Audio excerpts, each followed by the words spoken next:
Hello, hello, hello, New Haven, and welcome back to Arts Respond on WNHHLP 103.5 FM, New Haven. That's a mouthful. It is right now a beautiful sunny Friday, which it was not when I woke up this morning. It was pouring rain. So hopefully you're here with us on the radio, but I can't fault you if you're out enjoying the sun. Today I am here with Amanda Byam, Aurora Kuhn, and Audrey. Audrey, can you pronounce your last? I am so sorry I didn't ask you about this before we were on the air. No worries, Audrey Neforis. Okay. I did not want to say it wrong. So I apologize. This is community radio at its best, Audrey Neforis.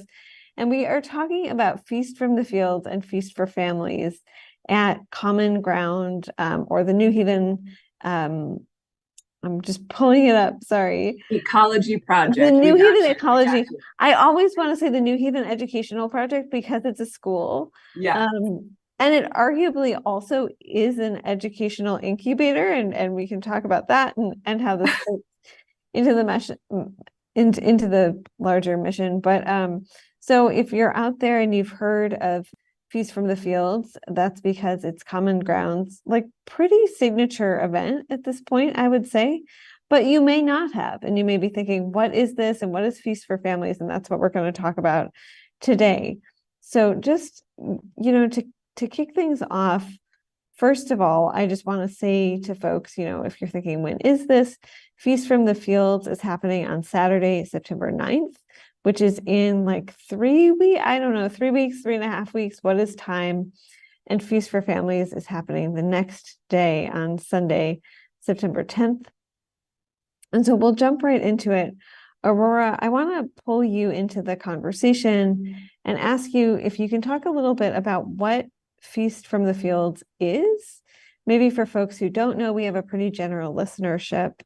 And the history of it, and also what folks maybe can expect this year.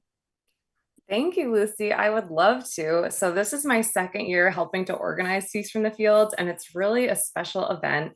So as you mentioned, there's 2 days. The first day, Feast from the Fields, is this celebration of the bounty of our fields, all the amazing produce that our urban farm grows.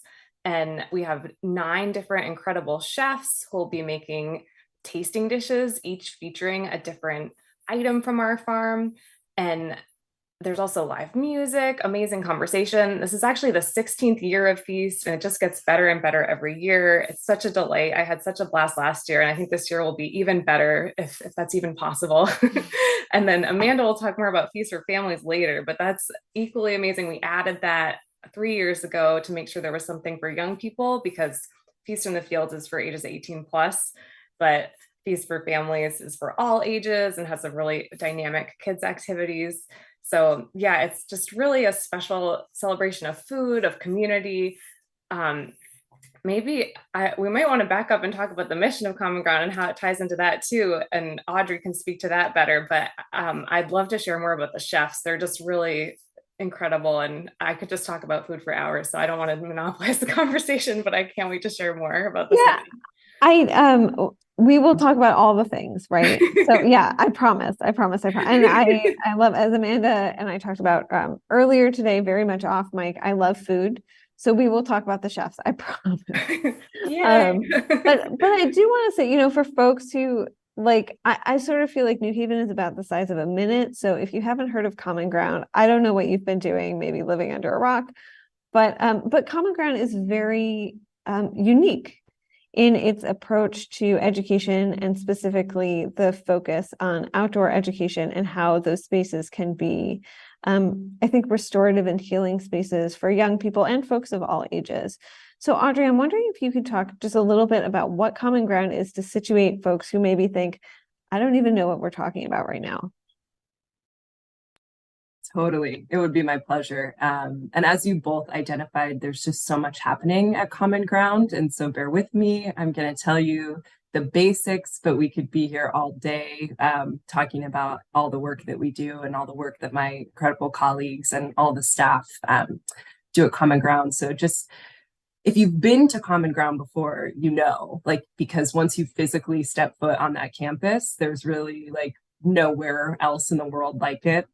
So there's this beautiful urban farm and native pollinators growing everywhere, and outdoor classrooms and sustainably built schoolrooms. And so like when you come on the campus today, you see this like fully formed, amazing environmental education center. But you know, in 1991 is when Common Ground was founded, and in 1997, it's when the founders were able to officially take over about 20 acres of abandoned city park land.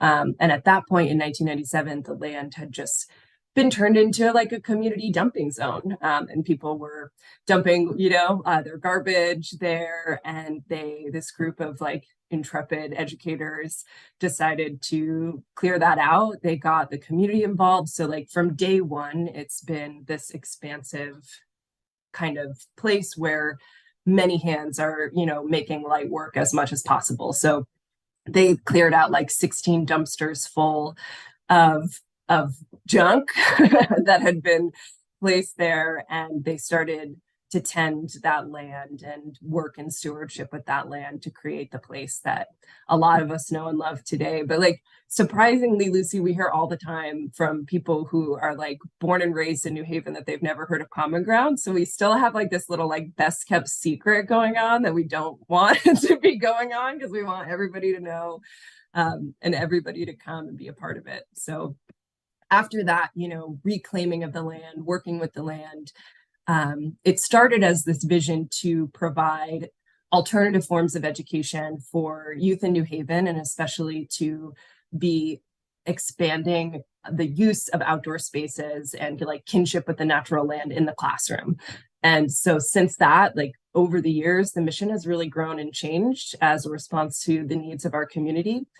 So it started with the efforts for the school and the farm, but since then, we've grown to have these 3 specific kind of departments, arms, you know, I don't know what you want to call it, but we have these like 3 things going that make like this like perfect triangle. And I would say like at the top of it, the heart of it, that kind of bleeds and flows into everything else is our urban farm. So we have this incredible regenerative farm, farmer Diane Litwin and farmer Deborah Gregg, and we have a new food justice educator, Esther. They make up this small farm team. And on this 1.5 acre plot, we grow about 12,000 pounds of produce a year. And that produce goes to so many sources. It goes to the broader community through the mobile market. It goes to our cafeteria. It goes to the community and the staff through farm shares. And so like, that's like the top of our pyramid.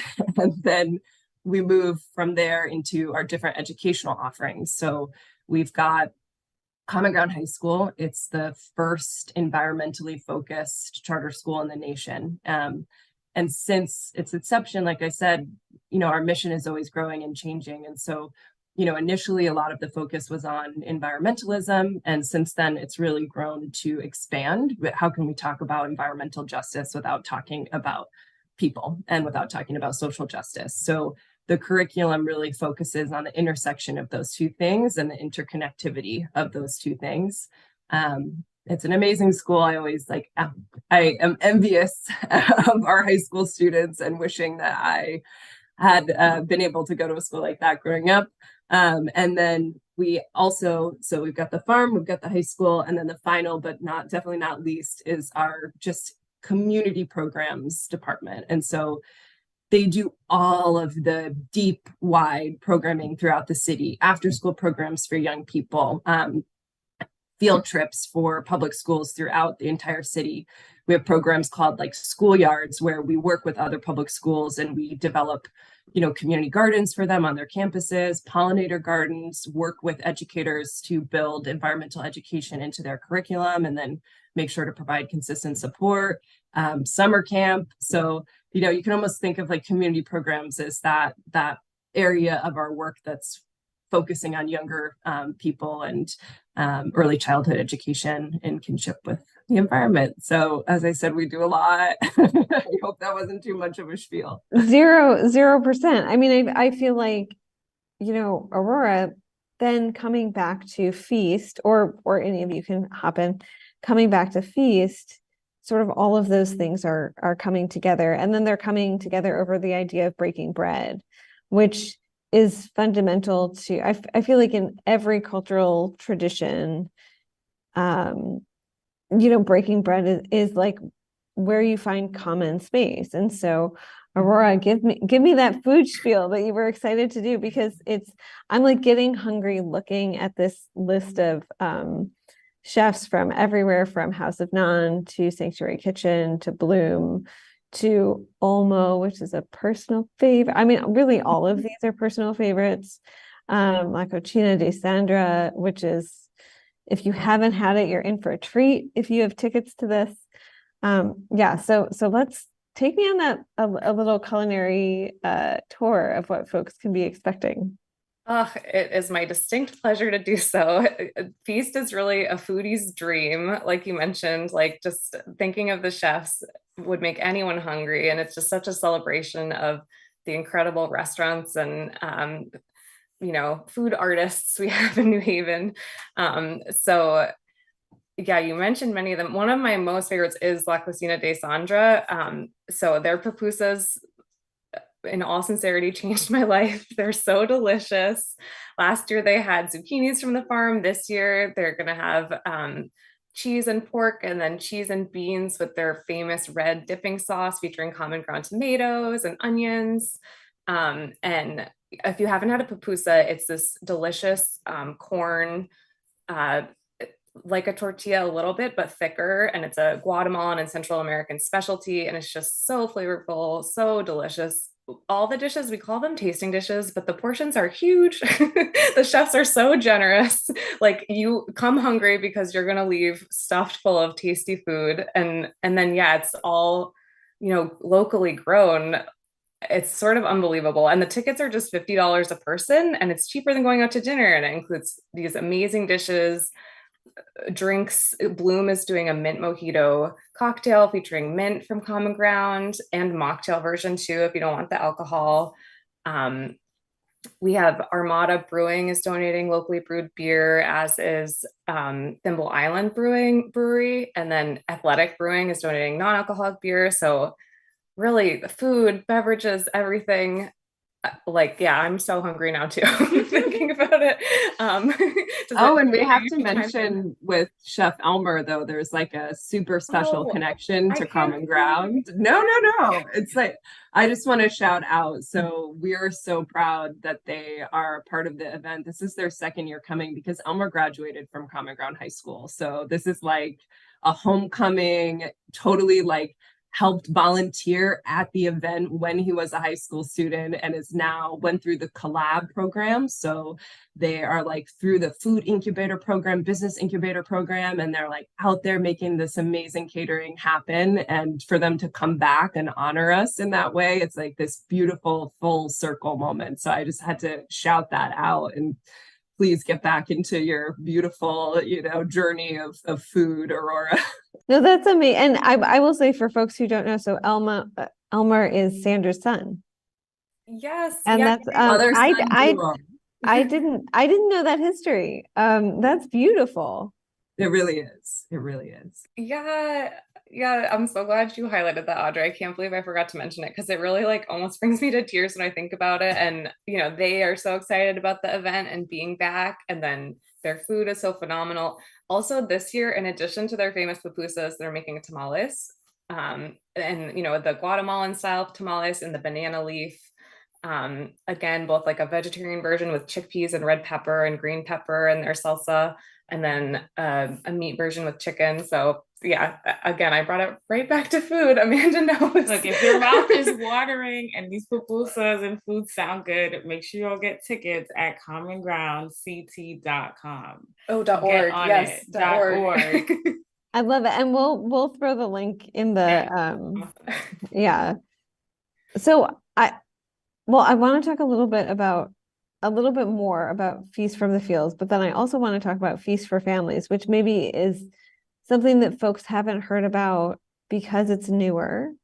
But Aurora, what are some of the other things? And also, can you uplift for folks who maybe don't know this, even if they've been to Feast before, that part of this is it's food that y'all are growing. I mean, shout out to Diane Litwin, Deb Grieg, like 1,000 other people whose names I don't know. I'm really sorry. Who are out there with the like literally cultivating the land and loving on the land, and then bringing that food into the dishes, some of the dishes that people will be eating. Because I think there's something really special. Like we talk about the importance of eating locally and the importance of eating close to the food chain. But I think especially right now in a time of like climate change and environmental disaster, we've seen even in Connecticut how things like flooding have really devastated a lot of farms. And we also know that if we got back to local patterns of farming and eating, one, that food would be less expensive for everyone. But two, like monoculture is not going to save us. Those big farms that are only growing lettuce or only growing corn or only growing wheat, they're not going to save us. So sort of just, I would love for you to talk a little bit about the importance of that and making sure that this is part of our culinary, like literally part of our diet in this event. Yeah, I'm gonna jump in because this is like my passion. So Lucy, you just have identified so much that is important about the work of our farm and about the work of all small scale, local, regenerative farmers, wherever you are, if you're in Connecticut or tuning in from somewhere else. So, I just want to celebrate that our farm is really unique in the sense that we do have a farm team, but also unlike any other farm, you're going to be that produce, that moment that you get to taste whatever you get from Common Ground. You've had high school students working on that.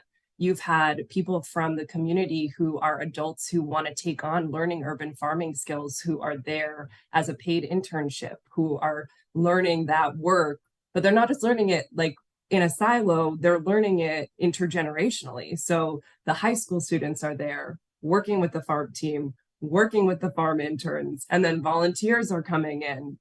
And then any of us who work there who need a break or to learn something new can go spend time at the farm too and just walk those beautiful rows. And it's so important, as you said, to not just support local farms, but the educational work that the farm team is committed to is just so intentional, right? It's like every year we have a farm and garden conference, and the purpose of that conference is for people to leave feeling more empowered to grow their own food. And as you identified, farmers and especially small scale farmers are facing unbelievable issues.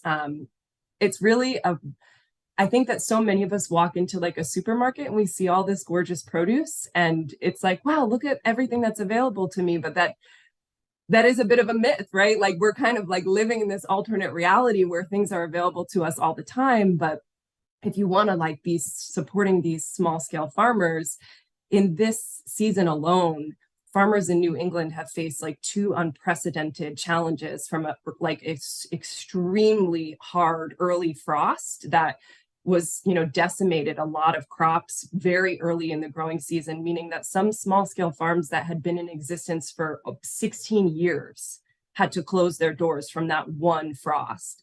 And then on top of that, there were places that survived that frost and then were hit with the floods that we recently experienced, and that shut their doors. So I just always want to like highlight and identify how vulnerable, our systems are, and how important it is for us all to take on, growing a little bit of that knowledge, and how Common Ground and the farm team specifically is an open door place for that, is a place where the whole community can come and not only learn how to support them in their work, but, empower themselves and grow their own food. So like, yeah, I think we are a little bit emotional about what it's like to see that one step beyond that, right? It's like not just the local farms, but then to see our local chefs who are such a vital part of our food system, and the way that they treat and honor our produce. It's like so beautiful to see what it's like for them to, some of them, if they have time, they'll come and they'll check out the farm and they'll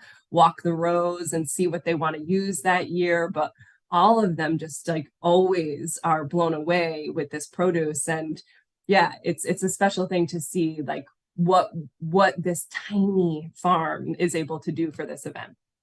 Yeah, absolutely. Well, and I love that there are, you know, on this list of, I think it's 12 vendors, but I'm doing reporter math, and so that math is often incorrect. There are, you know, places that have been in New Haven for many, many, many years, like Atticus, and then also relatively new spaces like Sanctuary Kitchen. I want to shout out Chef Homa Asadi, who is an amazing chef, and anyone who eats her food is just really lucky to do it, which is a much younger venture. Even Olmo, I mean, like Olmo has been on the scene for what, 3 years at this point? So it's still pretty young, even though I think a lot of people feel like it's been at that corner for a long time. And so there are a lot of different flavors that you'll be experiencing. And that's one thing I love about New Haven. It is this really diverse space and a cultural melting pot where you can get almost anything to eat. I'm saying that and I'm trying to think like, are there blind spots? There are a couple of blind spots, but I'm not going to throw shade at anyone on the air because that just sounds rude. So I just want to remind people, if you're just joining us or if you've been hanging out with us here, thank you. It's WNHHLP 103.5 FM New Haven, the sister station to the New Haven Independent. And this is a collab with the Arts Council of Greater New Haven. It's Arts Respond. I'm Lucy Gellman, and I'm here with Amanda Byam, Aurora Kuhn, and Audrey Neforis, talking about Feast from the Fields and Feast for Families at Common Ground, New Haven. I'm still going to say educational project every time. Ecological project. Okay. Ecology project. I'm so bad. So close. It's like, it's something in the brain, Audrey. Yeah. And which is coming up on September 9th and 10th. We'll drop the link to tickets in the chat, in all the places on the web where this is. So Amanda, I want to bring it to you to talk about Feast for Families, which is a newer part of this, and specifically some of the offerings that people can look forward to, and why it was important for Feast for Families to grow out of the tradition, which is almost 2 decades old at this point, of Feast from the Fields. Yes, absolutely. Thank you for having us here. First of all, it's been great chatting with you all. But so Feast for Families, this is going to be the 3rd year of doing it. And it was really important to have a family-friendly event in addition to the 18+ event. So kids can come and be a part of connecting to nature and getting to meet the chickens and be part of the land and the other animals, the goats and sheep that we have. So it's really a really special event. This year, we're including new activities and workshops that have not been featured ever. And I myself am going to be doing one of the workshops, like I mentioned to you earlier. So I'm going to be doing Afro-Caribbean dance fitness with families. All ages are welcomed, all able-bodied, all types of bodies. So I'm excited to bring movement and a different special cultural type of movement that maybe people don't include in their day-to-day lives, and just flow and have fun and bring some energy into this event. So along with that, we're going to have other wellness and sustainable events, including flower crown making with Pua Lea Flora, and hydroponic grow kits we're going to be making with Nerd DNA. So 2 amazing workshop facilitators.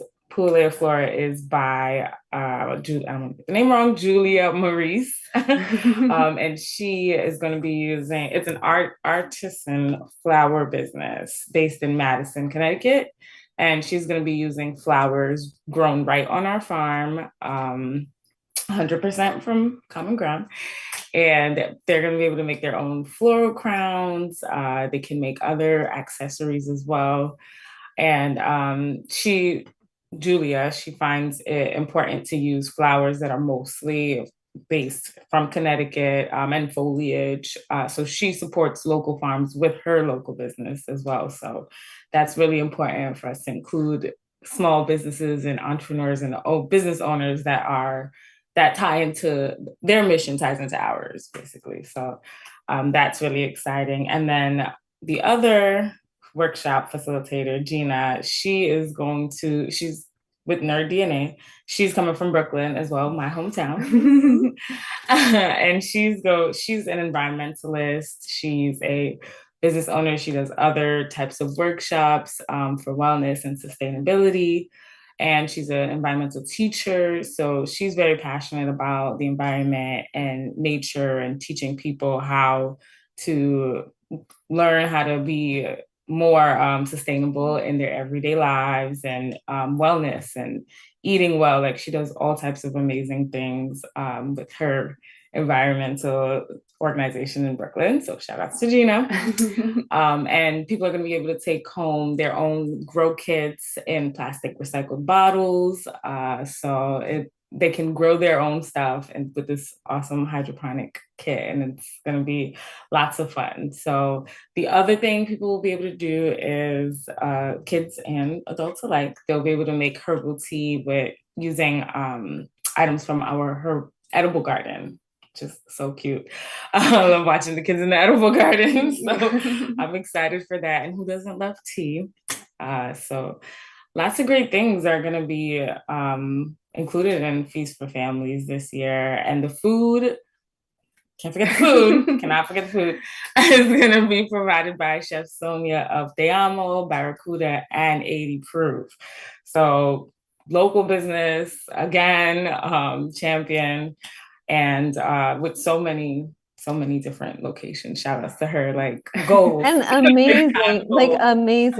amazing food. I still remember when Barracuda was new, which is probably like dating myself and how long I've been in New Haven, but the food is so good. Like if you have not yet experienced Sonia's food, please do yourself a favor, go out tonight. And it's different food at 80 Proof, Te Amo, and Barracuda, or just go to Feast for Families and see what you get. Yes, and Feast for Families tickets are just $25. So all those activities, the amazing food from Chef Sonia, it's all just $25 a person, and children under 3 are free, which, yeah, I feel like both these events, I mean, which is our goal, they're like a great deal. It's like, the celebration of community and brings in all these incredible partners, a celebration of our mission, and, so much fun and so much to do for a very small donation. So yeah, it's exciting. Yeah, Amanda, I wanted to shout out another thing about Chef Sonia, just like a quick little aside. So last year was the first time that she participated, and it was so amazing because she basically just showed up, and we had some high school students who had identified that they are interested in becoming business owners or in having restaurants or working in the kitchen in the future. So they signed up to be like her volunteers and work alongside her, and I'd let her know, like, you'll have some high school students and this is something that they want to do. And I just want to say, like, the way that she walked in and was like, okay, let's get to work. Like by the end of like the 3 hours, I was like, they're professionals. Like they totally, like, these high school students took on that role with like so much pride, so much leadership. And by the end, they like had their whole spiel down with any guest that was coming. They like knew exactly what to do for prep work. And it was just so cool to see, like, so many of these chefs, it's such a difficult industry. A lot of that is beginning to hopefully change. Like the pandemic has really exposed how difficult and untenable the restaurant industry can be for so many people. And so for them to like take time out of what is already such a difficult industry on a weekend, nonetheless, and come be a part of a fundraiser also just deserves a lot of celebration, because it's not easy. And I think it's really unique and specific to the New Haven community, the way that we show up for each other like this. I just want to celebrate that too. I love all of this. Amanda, I wanted to hop back to you for a second and talk, this was not part of my plan, but and talk a little bit about, can you just explain what hydroponic gardening is for people who don't, like, don't understand, or like anyone can jump in, because I feel like we talk about these things. There have been a lot of conversations recently around the Gough Street Armory, which is a big, beautiful building on Gough Street in sort of the like Whaley, Edgewood, Beaver Hills areas. And one of the ideas for that has been to have like a huge hydroponic gardening space, and people are like, it's the future. And I'm like, cool, but some people still don't know what it means. Sure. So yeah. Well, Yeah, I told Amanda Aurora, I'd jump take it in. away. So, well, everyone, Amanda, everyone listening, you, Lucy, should come to Feast for Fams and hear from Gina, because she'll show you what it is. That's so much better than hearing about it from me. But I'm happy to give like a little primer to get you ready for Feast for Fams. So hydroponic growing uses water instead of soil, and the nutrients are put in the water. So some people see it as the future because it can be really space efficient and energy efficient, because you're not using as much land, and you can do it, in a city, even if the soil is polluted, because you're putting the nutrients and water in it. There are some cons. It can be done in a way that's less sustainable. So I think Gina would do a good job of explaining the pros and cons to everyone. Doing it in your home is a really cool way that's definitely sustainable. You can set up like in your window a little system with the water and nutrients to grow herbs for your cooking. And so that's sort of the take home kit that people will be making. Will be a little plastic bottle with room for water and a little fertilizer, and then you can grow a basil plant or a flower or some dill in your window just using the sun. But yeah, some like there's a lot to discuss in terms of pros and cons and when it comes to sustainability with hydroponics. So it is a big part of the future, but it's not a silver bullet, as we know. Nothing is. But yeah, I could go off on a tangent about that. Beautifully said, Aurora. I feel like you handled the complexity of that really well. Phew. Thank you. I appreciate that. And sorry to like spring it on you. It's sometimes I just find that people run into like these boulders with language where they're like, I don't know what that is, and I feel like I should know what that is. And so I also want to bring it back to like why this is important to Common Ground's mission. And I know that might sound like a duh question, and I'm just gonna throw it out there. Audrey, if you want to hop on it, or Amanda or Aurora, I also love that we have like three ladies whose names all start with A. I don't know. There's something magical about that. Yeah, we love that too. Okay, yeah, I'm happy. And Amanda, Aurora, you jump in if there's anything that, our mission is up for interpretation for every individual that, takes part in our work. But, why is it important to our mission? I think like I can talk about the super basic level first, which is like, we're a nonprofit. So we need to hold events like this in order to sustain our work and to grow, revenue. It's a fundraiser as well as a community gathering. But beyond that, beyond that purpose, it's so tied to our mission in so many ways that once again, it's going to be hard to like fully sum it up. But it is Common Ground, like the thing that initially drew me to Common Ground, why I wanted to be there and be a part of the kind of community, is that I heard a lot from folks who worked there about this like ripple effect being part of the mission. So this sense that we start our work here on this campus, but it doesn't stop there. It's got to ripple out and, impact several areas of the community.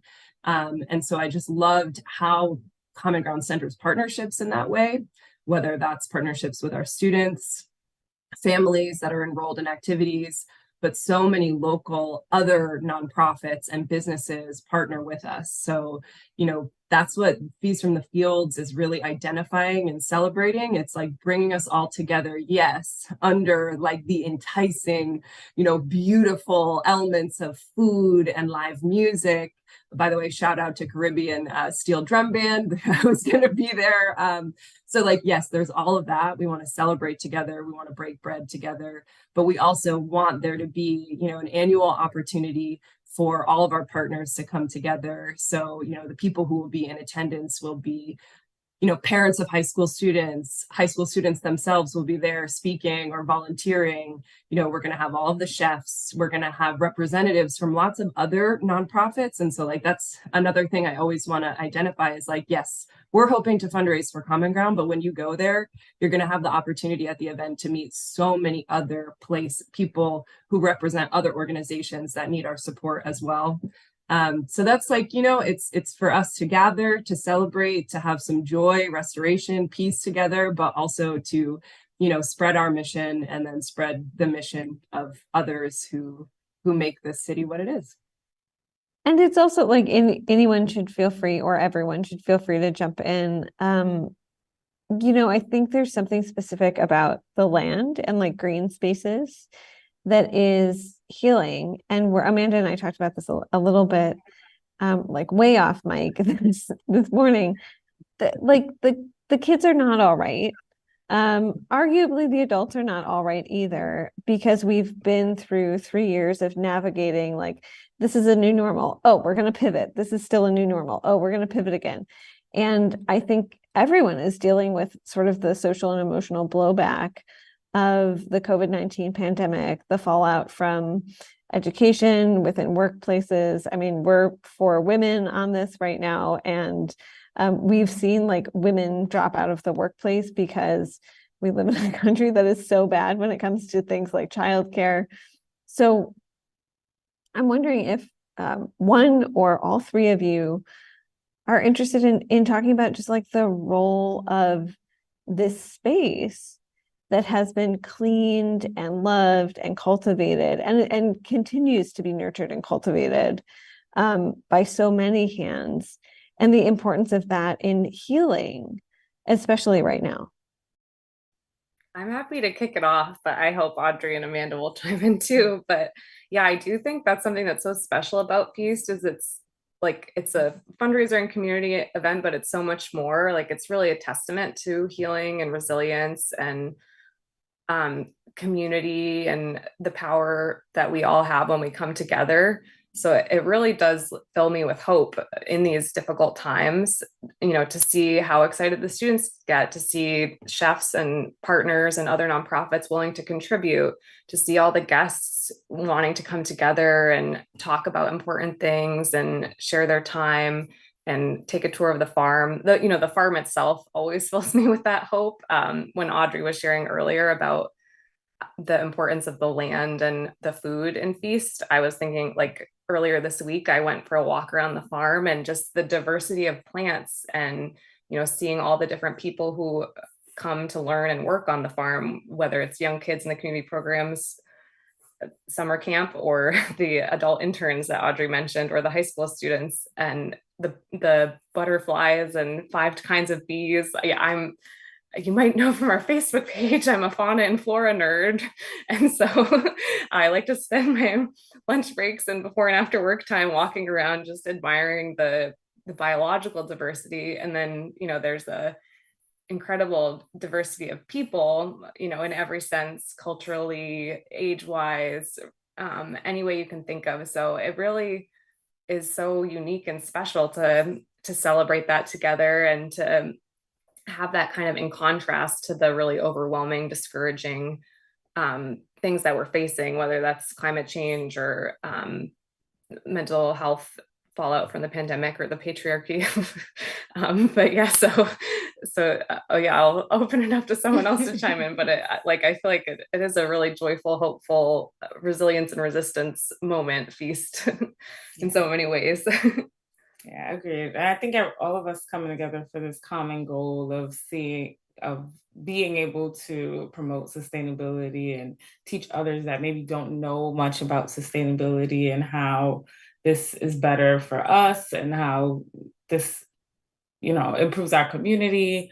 I think it just speaks to everything that we're doing, like from the using our produce to composting to all these amazing things that tie together for this one big event that supports our mission, and everybody is part of that vision, and they all get hope, just like Aurora expressed, and it's a beautiful thing, and everybody's just happy to be a part of it and happy to contribute and play a role. And so I'm excited to play a role myself for the first time this year. We're happy to have you. We're lucky to have you as a part So of it. lucky. And yeah, like Lucy, I feel like you're just like speaking to a group that could like go on and on, because I get so excited by like what you just brought up, because it's like it's on a cellular level too, right? Like as someone who has the like immense privilege of getting to work on a campus that is, you know, an operational growing farm, but also like is, you know, myself a grower, the microbial benefits of being up in that dirt, and specifically being like in dirt that is being cared for regeneratively, so that it's going to be able to keep producing, and it's going to be able to keep getting loved on and getting nutrients. Like there's something so deep about it. And I think like the ways that I've seen our high school teachers be able to bring that learning and bring that relationship to the land into their classrooms is incredibly unique. And as we all know, it is hard enough to be able to get through a work week as a teacher. And so for educators at Common Ground to then be going that step beyond to, you know, yes, teaching to all of the standards that they need to teach to in order for our students to thrive, but then going beyond that and finding ways to like creatively integrate the land into their lessons and time spent outside. It's something that should be celebrated. You know, it is really hard, really vital, often under celebrated work. And I love, you know, for us to be able to, with this event, kind of shout out all of the things that are happening on our campus. And it's like a way to celebrate the fruits of labor for so many different people at Common Ground. Yeah. And I mean, I feel like programs, I've heard from so many parents whose kids have experienced being in nature. You know, in New Haven, we're really blessed to have a lot of green spaces. But I think that people make the false assumption that that means that folks always have access to those green spaces. And one thing that I've noticed in reporting across the city is talking to a lot of parents whose children haven't been in a public park, let alone something like an urban farm. And so I think it's something like the mobile market, which is just a really cool, like if you have not experienced the Common Ground mobile market, also, it's just like a life hack. Like if you don't want to spend $5 on kale, or like any of your produce, which you shouldn't have to, although at the same time, like please support farmers. Please support farmers. It's just a really cool, literally mobile market that shows up at spaces like the Fairhaven Library, the Black Corner Store on Edgewood Avenue, Bella Vista, which is out in, I think, Fairhaven Heights, right? Not Fairhaven, Tower 1, Tower East, and the Shack, which is really close to where the farm is, right? So in like sort of West Rock, West Hills, and so like so many other programs that y'all do. I know this is not land adjacent, but every year Common Ground, I know now collabs with Elm Shakespeare Company, and seeing young people devise theater is like one of the best things ever. And I'm sure there's some connection between them like having a restorative space on the farm and in their classrooms, and then going and writing like really brilliant theater where I'm like, wow, grown-ups don't write this sort of stuff. Like it can from the mouths of babes, truly. So I want to like a testament to that is there's a student who just graduated. Shout out Lily, we're so proud of you. But it's like incredibly rare for a high school student to be like, Miss, like, what opportunities are there for public speaking? Because I just want to be behind the mic. And Lily went through that program and did the Shakespeare, you know, collaboration, was in all those amazing plays, is going to go off to do truly whatever comes her way. The world is her oyster. But so she emceed Feast with me for 2 years. Like she co-wrote the script for everything that we said when we welcomed people, and was so charismatic. Like I have no idea what I'm going to do without her. But yes, I just wanted to celebrate that. It is amazing to see, you know, these students in this, you know, leadership role, whether it's in like our Green Jobs Corps program, harvesting the food that goes to that mobile market, a part of that theater collaboration. There's just, they're making beautiful stuff happen. And then Yeah. really about that point of access that you talked about, I just want to celebrate, like, for anybody that's listening, we have open farm days every Saturday at Common Ground. So it is an open campus for you on those Saturdays. You can come, you can check out our animals. I think it's 10 to 2, correct me if I'm wrong, yeah, 10 to 2 p.m. It's self-guided, but there will be like members of our staff there that if you have like burning questions about chickens and can you have them in, you know, your yard in New Haven, they'll be able to answer it. So yeah, that's really important to us. And like all of the language that we have out there, the flyers, you can get there from the bus routes. So it's, you know, you can, if you are in New Haven, you can get there and you can enjoy that space. It's for you. There are pavilions you can use. You can have picnics with your family, and please come. Can you still walk the goats? I know this is like a big selling point when I'm trying to explain Common Ground to people. I'm like, you can hang out with goats. I don't want to break your heart. You can still go visit the goats, but they have they're like in protest about being walked. And so they don't want to be like walked on their leash anymore to certain areas. They've had enough, but they had a good run for a while. Goats can be moody. They really are. They really are. We'll have another episode where we bring the goats on and we'll interview them specifically. So before we go, I want to ask all of you, you know, this show grew out of COVID and the fact that artists and I think folks who are in the arts ecosystem are constantly having to pivot. And so I'm wondering what all of you do for self-care. Anyone can go.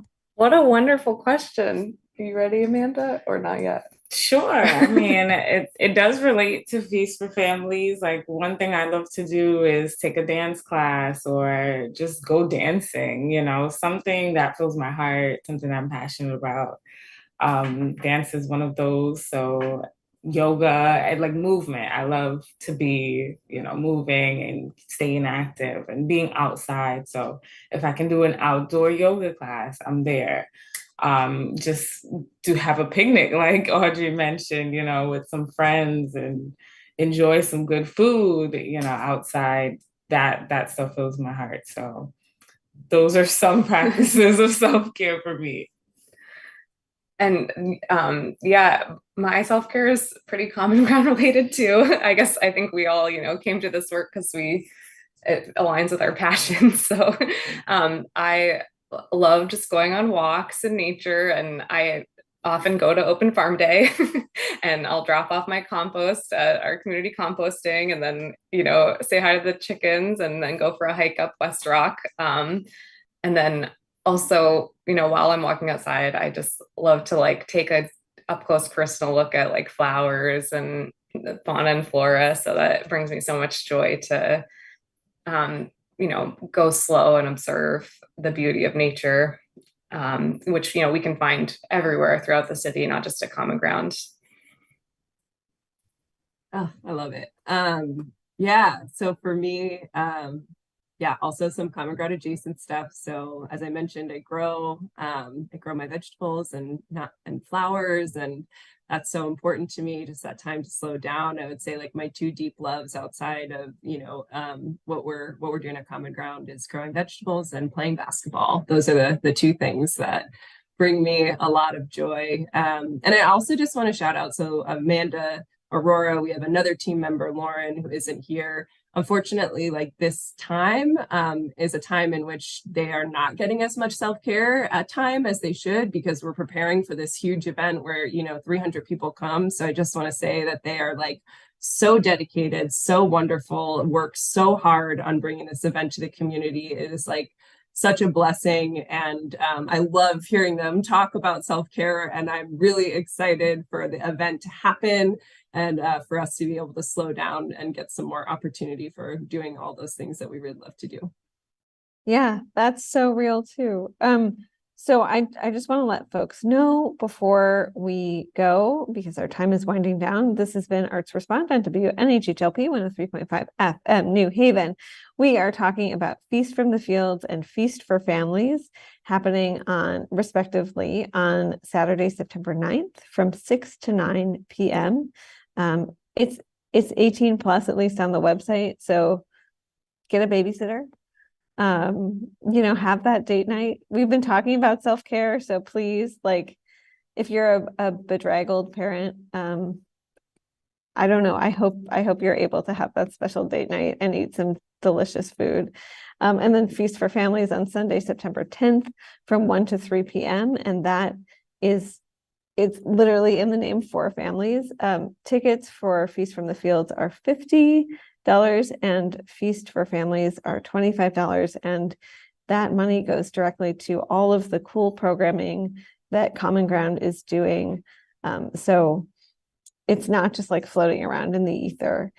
I want to thank all of you so much for coming on and spending this time with me talking about, I don't know, just like food and farming, which are things I really love, and also education and how all of those fit together, and community programs. If you are interested, if you haven't yet gotten your ticket, I'll say it that way, for Feast from the Fields or Feast for Families, you can go to commongroundct, that's one word, .org/event/feast from the fields. And that should take you there. We'll also drop it online in the many, many places where it's important. Thank you all so much, and have a beautiful weekend. I hope that the sun stays out. I don't think it's supposed to rain, but I could be very wrong. Thank you so much, Lucy. This was so fun. Thanks for giving us an opportunity to talk about the event and also to geek out about all the things that we love on this team. Really means a lot. And to any chef that we didn't get to mention, just know how much we love you and appreciate you. There's so many people to thank. So yeah. Thank you all so much. Have a great weekend. And if you're listening, thank you for spending time with us here on WNHH. Have a great weekend yourself. Bye, y'all. Thank Bye. you. Thanks, Bye. Lucy.